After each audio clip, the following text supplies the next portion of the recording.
Christian Collins, five-star stud, a top five player in his prep class in the class of 2026.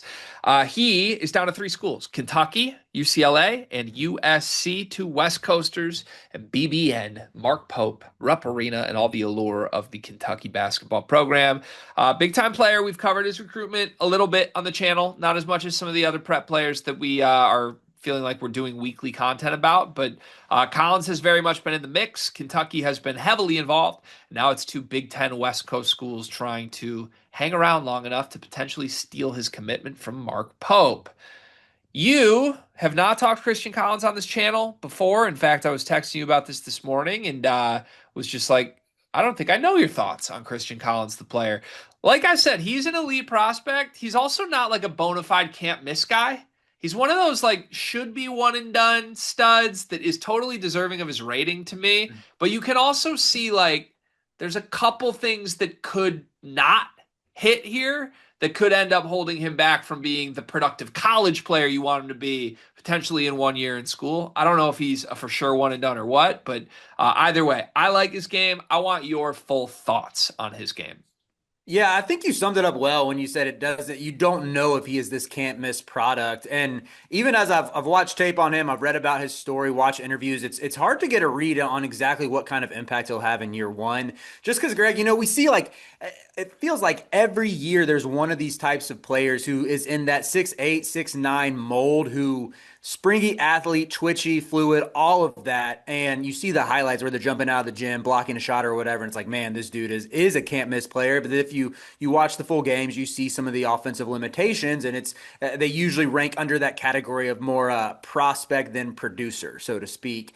And I'm not sure if I would strictly put Christian Collins in that mold, but I think there's a chance he could fall under that umbrella when all is said and done, like wherever he ends up at school. Just even reading the scouting report on him from Adam Finkelstein, Fink noted that like I think the terminology was he's a work in progress offensively. And anytime I read that, there are some alarm bells that go off. It's like I don't know. Like role is going to be really important for this player at the next level to truly maximize his one and done potential because you don't necessarily want to go into an environment where it's just going to be all on you to create everything. And if he's not ready to do that, if he's incapable of doing that, you can get exposed. But that being said, I think when you watch his game and even when you listen to him in interviews, there's a lot to like. I watched a Ball is Life interview with him where he did a day in the life. Magnetic personality, seems like a good hang, seems like a good leader, and you could see teammates sort of flocking to him. But it's just on the court right now. I think he's best like as this spring-loaded athlete who can make plays defensively, slide his feet, guard multiple positions, get out in the open court, push the like lead the break if he grabs a board, and then catch lobs, crash the offensive glass. He averaged over 8 rebounds per game on the EYBL circuit, and then was over 9 a game at Peach Jam. So I like that he has those hustle play indicators and can sort of embrace his role in a situation like that. I love seeing those, yeah, those stats, just like how it pops up on the screen. But I don't know exactly what you're going to get out of him from an offensive standpoint in year one.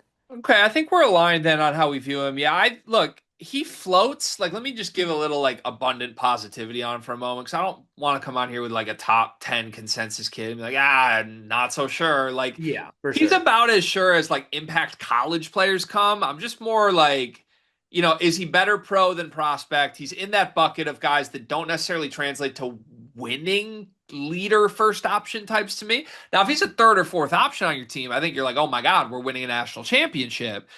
Because athletically, he's insane. He floats, he gets wherever he wants with Euro step, with like off footed, like one legged leaps. I don't know. The kid's the real deal as far as athleticism and finishing goes. And I have no doubt with a good coach they'll find ways to use him that are just like really, really productive.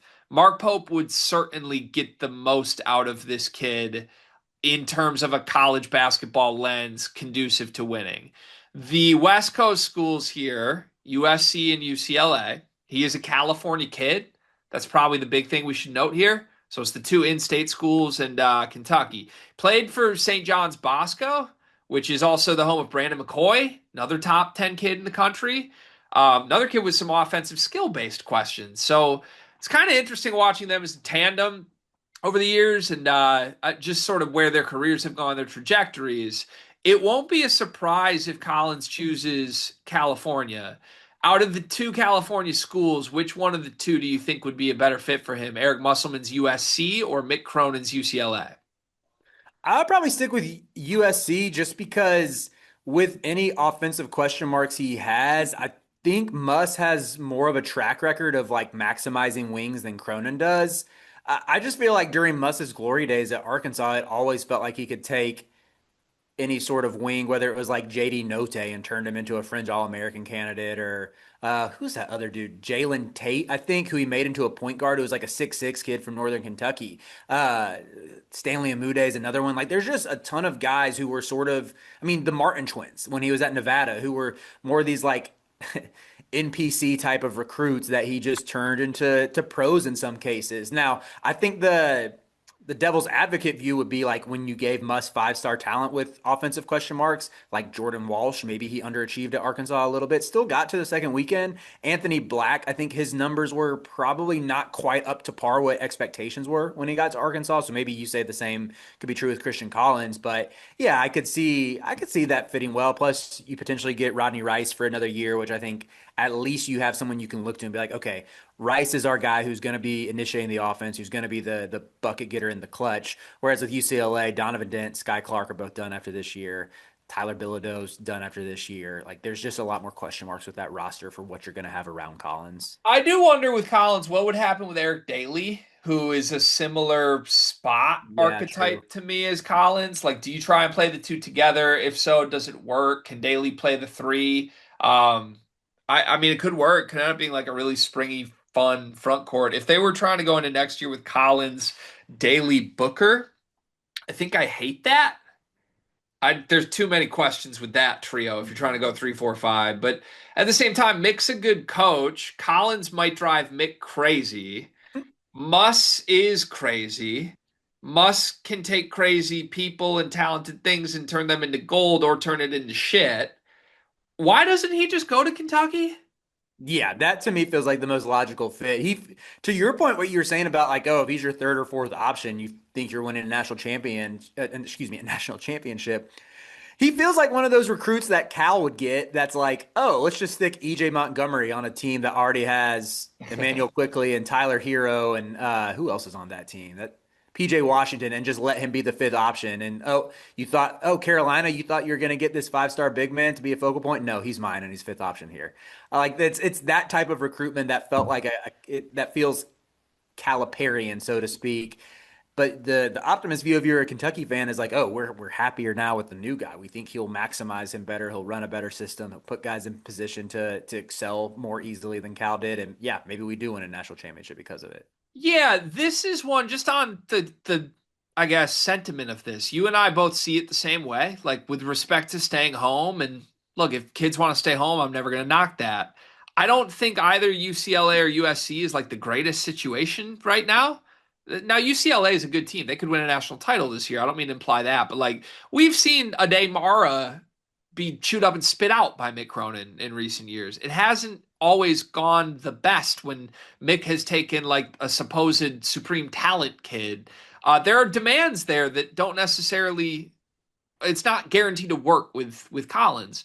Um, Muss, I would just stay away from. And if you're a 5-star that chooses Muss right now, I don't blame you. Live in Hollywood and have eyes on you is great. It's just it says something to me about you if that's what you're choosing. And this is where, if Kentucky doesn't win this recruitment, I start to worry No, they're because not going to get. this is one of the rare ones that I think Mark Pope should undoubtedly win. You're now in a Final Three with two, quite frankly, worse programs with red flags. Win it. Win it. You had $22 million this year. And I was like Jasper Johnson and Malachi Moreno are kind of the in-state kids. You're spending on portal stuff. I get it, but win it. You're supposed to get him. You're supposed to get Stokes, Caleb Holtz in the mix. You've got options. A lot of your other top targets have chosen elsewhere. This is a must get, I think, and I don't know the latest. I haven't heard the buzz if it's imminent or not. To me, it's a wrong decision for Collins if he doesn't choose Kentucky, but it'd be a bigger red flag for Mark Pope if they don't get him. Good way to put it, G. Yeah, it does seem like if you sometimes you don't always have to get the biggest fish. In some ways, it's like, oh, if you want Kentucky to maintain that status, so they have, again, you do win those Caliparian type recruitments where it's like, I'm not even going to make you the focal piece, but you still want to come play with me. Yeah, right. It's a But sign of again, a healthy program. it'd be best for his career, I think, if that's the route that it goes. So we shall see. All right, stay tuned. We'll have coverage of Christian Collins' decision whenever it arrives.